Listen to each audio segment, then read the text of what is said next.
Hello प्यारे बच्चों, कैसे हो आप सभी। उम्मीद करता हूँ कि आप सभी अच्छे होंगे। आज का हमारा टॉपिक है ऑक्सीकरण व अपचयन यानी ऑक्सीडेशन एंड द रिडक्शन। जानते हैं ऑक्सीकरण के बारे में। ऑक्सीकरण हम जानते हैं ऑक्सीकरण संख्या के आधार पर। पहले हम जानते हैं ऑक्सीकरण संख्या के आधार पर ऑक्सीकरण क्या है। देखते हैं टेबल। पहले टेबल को समझने की कोशिश करते हैं। जैसा आप देख रहे होंगे ऑक्सीकरण संख्या का बढ़ता क्रम, और नीचे है आपका, इसमें देखो एरो लगा हुआ है, ये आपका एरो दिखाई दे रहा होगा। इसमें ऑक्सीजन संख्या का बढ़ता क्रम है, यानी -4 -3 से इस प्रकार संख्याएं बढ़ रही हैं। 0 1 2 3 4, यानी इस प्रकार इस डायरेक्शन में ऑक्सीजन संख्या का बढ़ता क्रम है। यदि ऑक्सीजन संख्या का बढ़ता क्रम होता है यानी ऑक्सीजन संख्या बढ़ती है तो उसे हम बोलते हैं ऑक्सीकरण। आसान तरीका है बिल्कुल। इसी प्रकार यदि हम बात करते हैं इधर से इधर की तरफ, इस तरह की तरफ बात करते हैं तो हम देखते हैं कि इस तरफ ऑक्सीजन संख्या का ये घटता क्रम है। इसमें ऑक्सीजन संख्याएं घट रही हैं। यदि ऑक्सीजन संख्या घटती हैं तो इस प्रक्रिया को बोलते हैं अपचयन। अब जानते हैं इसके डेफिनेशन के बारे में। यानी ऑक्सीजन वे संख्या होती हैं, वह ऑक्सीजन वह प्रक्रम है, वह प्रक्रिया है जिसमें किसी संख्या का ऑक्सीजन संख्या बढ़ती है। ऑक्सीजन संख्या का बढ़ना ही ऑक्सीकरण कहलाता है। इसी प्रकार हम देखते हैं एग्जाम्पल देखिए ध्यान से। ये है आपका FeCl2, ये FeCl3 है। आप देख रहे होंगे इस वाले यौगिक में FeCl2 की FeCl2 में Fe की ऑक्सीजन संख्या -2 है, जबकि इसमें FeCl3 में Fe की ऑक्सीजन संख्या +3 है, यानी ऑक्सीजन संख्या बढ़ी है। +2 से +3 हो चुकी है, यानी ऑक्सीजन संख्या बढ़ रही है। इसी प्रकार H2S में देखते हैं -2 से 0 हुई है, तो इस प्रकार ये भी बढ़ी है। SnCl2 में 2 है और SnCl4 में 4 है, तो इस प्रकार 2 से 4 हो चुकी है। इसी प्रकार इसमें भी आप देख रहे होंगे -1 से 0 हो चुकी है, यानी आप सभी में देख रहे होंगे कि ऑक्सीजन संख्याएं बढ़ रही हैं। यानी लेफ्ट टू राइट जाने पर ऑक्सीजन संख्याएं बढ़ रही हैं। और यदि हम ये जान चुके हैं कि ऑक्सीजन संख्या यदि बढ़ती है तो ऑक्सीजन संख्या के बढ़ने को ही हम क्या कहते हैं, ऑक्सीकरण कहते हैं। अब हम जानते हैं अपचयन के बारे में। अपचयन इसका बिल्कुल अपोजिट है। अपचयन मतलब रिडक्शन, यह है इसका बिल्कुल उल्टा प्रोसेस है कि यदि हमारी ऑक्सीजन संख्याएं घट रही हैं तो घटने पर हम कहेंगे कि उसका अपचयन हो रहा है।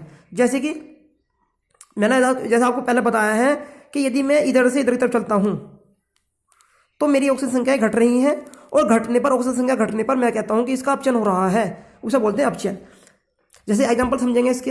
अपचयन के एग्जांपल है हमारे पास Cl2 जो कि मुक्तावस्था में, फ्रीयावस्था में है, 0 होगा। Cl -1 यानी 0 से -1 हुआ है, घटा है, यानी ऑक्सीजन संख्या घटी है। 2 से 1 हुआ है, ऑक्सीजन संख्या घटी है। 6 से इसमें K2Cr2O7 यानी Cr की ऑक्सीजन संख्या 6 से Cr2SO4 में Cr की ऑक्सीजन संख्या 3 हो चुकी है, यानी इसमें Cr की 6 है, इसमें Cr की 3 है, यानी ऑक्सीजन संख्या घटी है। और घटने पर हम क्या कहते हैं, इसका उपचयन हुआ है। इसी प्रकार KMnO4 में देखते हैं हम। KMnO4 में Mn की ऑक्सीजन संख्या +7 है, जबकि MnSO4 में Mn की ऑक्सीजन संख्या +2 है, यानी ऑक्सीजन संख्या घटी है। और यदि ये ऑक्सीजन संख्या घटती है तो हम उसे क्या कहते हैं, अपचयन कहते हैं। इस ऑक्सीजन और अपचयन को समझने के लिए हमें ऑक्सीजन संख्या का पता होना बहुत आवश्यक है। यदि हमें ऑक्सीजन संख्या ज्ञात नहीं है तो मैं ऑक्सीजन और अपचयन को परिभाषित नहीं कर सकता। तो आप सभी ऑक्सीजन संख्याएं और अपचयन संख्याएं पहले निकालना सीख लें। चलो मैं कुछ एग्जांपल आपके पास लाया हूँ, कुछ न्यूमेरिकल टाइप की, जिससे मैं ऑक्सीजन संख्या आपको निकालना सिखाऊंगा। देखते हैं उन एग्जाम्पलों को जिसे मैं ऑक्सीजन संख्या निकालनी सिखा रहा हूँ। देखो पहले तो मैं कुछ ऑक्सीजन संख्या याद भी कर सकता हूँ, और याद करने के बाद इसके कुछ नियम भी होते हैं, कुछ रूल भी होते हैं, जिसे मैं आने वाली वीडियो में बताऊंगा। फिलहाल देख लेते हैं कि जैसे Cl है, Cl की ऑक्सीजन संख्या -1 होती है, K की +1 होती है, Na की +1 होती है, और ऑक्सीजन की -2 होती है।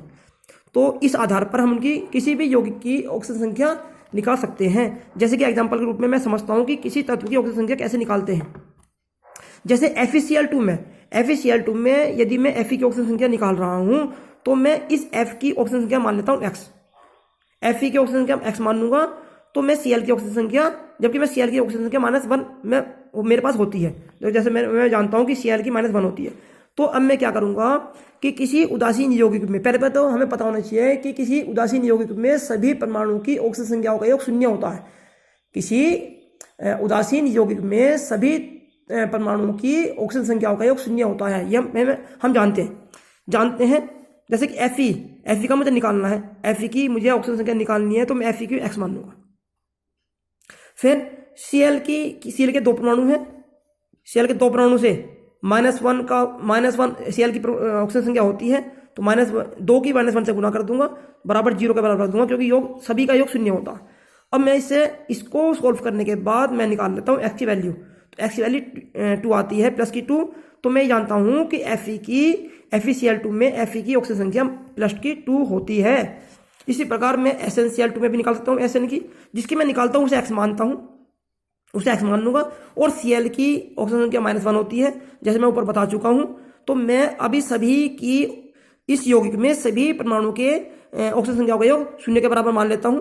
तो इसमें मैं Sn की रखूंगा मतलब x, 2 परमाणु Cl के हैं, प्लस का निशान लगाया क्योंकि अगला तत्व शुरू कर रहा हूं।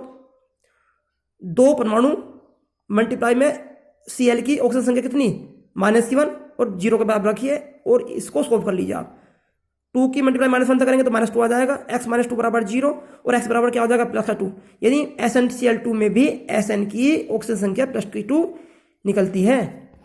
इसी प्रकार मेरा अगला जो क्वेश्चन है वो है K2Cr2O7 में यदि मैं Cr की ऑक्सीजन संख्या निकालता हूं, तो मैं Cr की ऑक्सीजन संख्या को x मान लेता हूं, और K की ऑक्सीजन संख्या +1 होती है, जैसे मैं जानता हूं, ऊपर दे रखिए +1।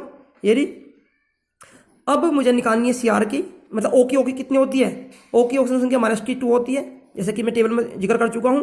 अब मुझे क्या करना है, इन सभी के ऑक्सीजन संख्याओं को गुणा करके जोड़ देना है अलग अलग। जैसे कि पहला तत्व K2, 2 परमाणु है, 2 परमाणु से गुणा कर देनी है ऑक्सीजन संख्या की, प्लस अगला तत्व शुरू होता है, इसमें 2 परमाणु Cr के हैं, 2 गुना x कर लेता हूं क्योंकि Cr की मैंने मान रखी है x, प्लस अगला तत्व ऑक्सीजन है, ऑक्सीजन का परमाणु 7 है, 7 की ऑक्सीजन संख्या -2 से मल्टीप्लाई कर लेता हूं, बराबर 0 के बराबर लिखता हूं, और हर कर लेता हूं इसको। यानी ये हो गया आपका 2, ये 2x, ये 7 × 14 बराबर 0 के बराबर रखता हूं। इसको सोल्व करने के बाद मैं x की वैल्यू निकाल लेता हूं, यानी 2x बराबर 12 आता है, और x बराबर x की वैल्यू निकालता हूं तो प्लस का 6 आता है। यानी मैं ये कह सकता हूं कि K2Cr2O7 में Cr की ऑक्सीजन संख्या प्लस की 6 होती है। तो इस प्रकार मैं सभी की ऑक्सीजन संख्या भी निकाल सकता हूं। इनको निकालने का उद्देश्य केवल यही है कि आप ऑक्सीजन और अपचयन को ऑक्सीजन संख्या के आधार पर समझ सको। तो मैं उम्मीद करता हूं कि ये वीडियो आपकी समझ में आई होगी। Thank you.